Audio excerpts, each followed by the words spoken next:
GHMC council సమావేశం అర్థాంతరంగా ముగిసింది. విపక్ష సభ్యుల ఆందోళన, అధికారుల వాకౌట్తో హై డ్రామా చోటు చేసుకుంది. ఇక నగరంలో సమస్యల పరిష్కారం కోరుతూ మంగళవారం పలువురు బీజేపీ కార్పొరేటర్లు జలమండలి కార్యాలయం వద్ద చేపట్టిన ఆందోళనలో ఉద్రిక్తత చోటు చేసుకోగా నిన్న జరగాల్సిన పాలక మండలి సమావేశానికి ముందే నిరసనలతో హోరెత్తించారు. ఇక వినూత్న ప్రదర్శనలతో జేహెచ్ఎంసీ ప్రధాన కార్యాలయం ముందు బీజేపీ కార్పొరేటర్లు నిరసన వ్యక్తం చేశారు.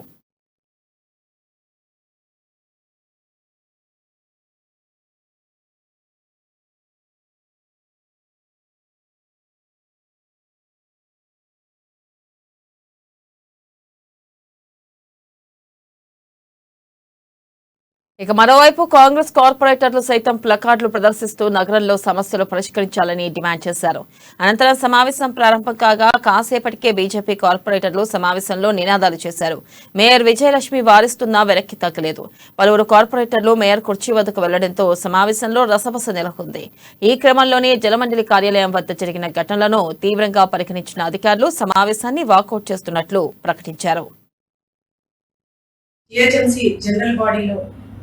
ప్రతిపక్ష బీజేపీ కార్పొరేటర్లు ఆఫీసర్స్ పట్ల వారి అనుచిత ధోరణికి నిరసనగా మేము ఈరోజు కౌన్సిల్ బాయ్కాట్ చేయడం జరిగింది. దీనికి ముఖ్య కారణం ఏంటంటే నిన్న జలమండలి ఆఫీసుల వద్ద వారు అంటే ఎటువంటి సంస్కారం లేకుండా అక్కడ సీట్ తీసుకొచ్చి ఆఫీసర్ ఛాంబర్ లో దాని సీట్ని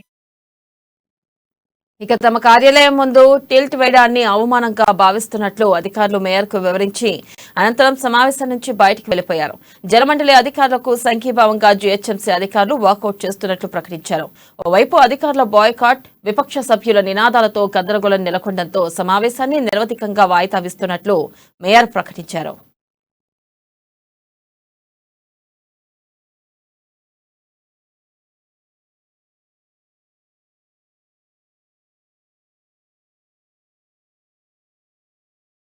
ఇక మరోవైపు సమావేశాన్ని అర్ధాంతరంగా వాయిదా వేయడంపై మండిపడ్డ బీజేపీ కార్పొరేటర్లు కౌన్సిల్లోనే బైఠాయించి నిరసన తెలిపారు. దాదాపు 8 గంటల పాటు కౌన్సిల్లోని బీజేపీ కార్పొరేటర్లు నిరసన వ్యక్తం చేశారు. అనంతరం కౌన్సిల్లోకి ప్రవేశించిన పోలీసులు బీజేపీ కార్పొరేటర్లను బయటకు తీసుకొచ్చారు. కార్పొరేటర్లను బలవంతంగా మార్షల్స్ బయటకు లాక్కెళ్లారు. ఈ క్రమంలో పోలీసులకు కార్పొరేటర్లకు మధ్య వాగ్వాదం చోటు చేసుకుంది. కరెంట్ కట్ చేసి బీజేపీ కార్పొరేటర్లను అరెస్ట్ చేశారు. అర్ధాంతరంగా ముగిసిన ఈ కౌన్సిల్ సమావేశాలకు నిరసనగా ప్రజా సమస్యల మీద మాట్లాడదామని వస్తే ఒక అధికారి మేము బాయ్కాట్ చేస్తున్నామని చెప్పి వెళ్ళిపోవడం సిచ్చేటు. ఈరోజు ప్రజలు కట్టే ట్యాక్స్ నుంచి జీతాలు తీసుకుంటూ ప్రజా సమస్యలు వినకుండా వెళ్ళిపోయినటువంటి అధికారులందరినీ నిరసనగా మేయర్ గారిని అవమానించారు, వీరు కౌన్సిల్ మెంబర్స్ అవమానించారు, ఇక్కడ ఉన్నటువంటి గౌరవ కార్పొరేటర్లు కూడా అవమానించడం జరిగింది అధికారులు. దానికి నిరసనగా మేము బీజేపీ కార్పొరేటర్ అందరూ కూడా భోజనాలు లేకుండా ఇక్కడ 2:30 అవుతుంది. ఇంటి మధ్యన ఏసీలు బంద్ చేసారు, ఫ్యాన్లు బంద్ చేసారు, ఇందులో లైట్లు బంద్ చేసారు. అయినా సరే ప్రజా సమస్యలు చర్చించాలి, మేయర్ రావాలని చెప్పేసి మేము ఇంటనే కూర్చున్నాం. కొంతమంది మేయర్ కార్కి అడ్డుతలు కానీ కనీసం మేయర్ నీటికి తీసుకొద్దామని పోతున్నారు. కానీ ఇలా విచిత్రం ఏంటంటే మేయర్ ని శాసిస్తున్నారు అధికారులు, ఒకరిద్దరు అధికారులు. వాళ్ళ సమస్యలు ఎక్కడ బయటపడిపోతాయి, వాళ్ళ తప్పులు ఎక్కడ బయటపడతాయి. ఇంత పెద్ద కౌన్సిల్ ఇన్ని కోట్ల రూపాయలు ఒక కౌన్సిల్ మీటింగ్ ఏర్పాటు చేయాలంటే దాదాపుగా 15-20 లక్షలు ఖర్చు పెడతారు. ఎంతమంది వాల్యుబుల్ ఆఫీసర్లు వచ్చి కూర్చుంటారు. ఒక అధికారులు లేచి నేను అట్టయిపోయినా. ఇక పాలక మండలి సమావేశం వేళ బీజేపీ కార్పొరేటర్ల తీరును మేయర్ విజయలక్ష్మి తప్పుపట్టారు. సమావేశంలో సమస్యలు చర్చించకుండా అధికారులను దూషించడం, వాగ్వాదానికి దిగడాన్ని ఖండిస్తున్నట్లు చెప్పారు.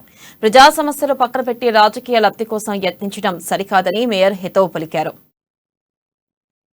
నిన్న చేసిన వాళ్ళ దౌర్జన్యం, వాటర్ వర్క్స్ డిపార్ట్మెంట్ వెళ్ళి ఒక లేడీ ఆఫీసర్ మీద ఆ సిల్ట్ తీసుకెళ్లి ఆమె రూమ్ లోపల వేయడం ఎంత వరకు కరెక్ట్ ఇది అని నేను అడుగుతున్నాను. అదే కాకుండా దానాకిషోర్ గారి ఆఫీస్ కి ఒక ఎండి ఆఫీస్ కి వెళ్ళి ఆ సిల్ట్ తీసుకెళ్లి వాళ్ళు వేయడం, వాళ్ళు ఒక్కళ్ళే కార్పొరేటర్స్ లేరు ఇక్కడ. బీజేపీ నిన్న చేసిన వాళ్ళ దౌర్జన్యం